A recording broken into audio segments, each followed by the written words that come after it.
Inuuna lang ng nanay yung kung sino yung pinakakawawa, sino yung pinakamahina, sino yung pinakawalang lakas.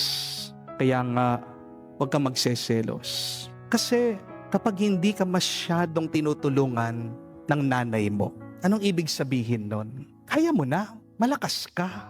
Ang ina ay laging pumupunta kung saan siya kailangan.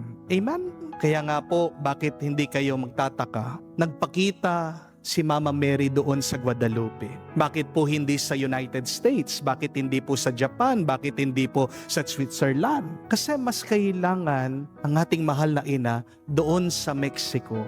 Maraming mga taong naghihirap, maraming mga taong malayo sa Diyos.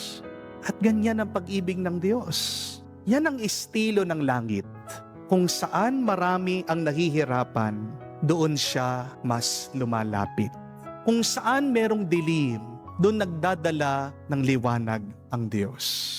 Kaya nga po mga kapatid, sa banal na misang ito, tayo magpasalamat sa Diyos. Binibigyan tayo ng ating Panginoon ng isang mapagmahal na ina, isang mabuting ina, si Maria, na kung saan siya ay nakita at nararamdaman hanggang ngayon sa Guadalupe. Ang milagro po ng Guadalupe ay hindi lang yung pagpapakita at pananatili ng larawan ng ating mahal na ina doon sa tilma o doon sa tela. Ang himala talaga ng Guadalupe ay ang pagmamahal ng Diyos para sa mga kawawa, sa mga nahihirapan at sa mga nakalimutan.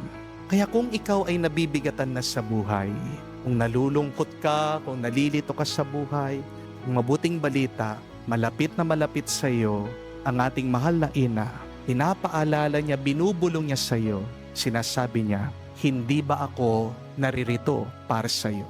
Ako ang iyong ina. Nasabihin po natin, salamat Maria sa iyong pagmamahal.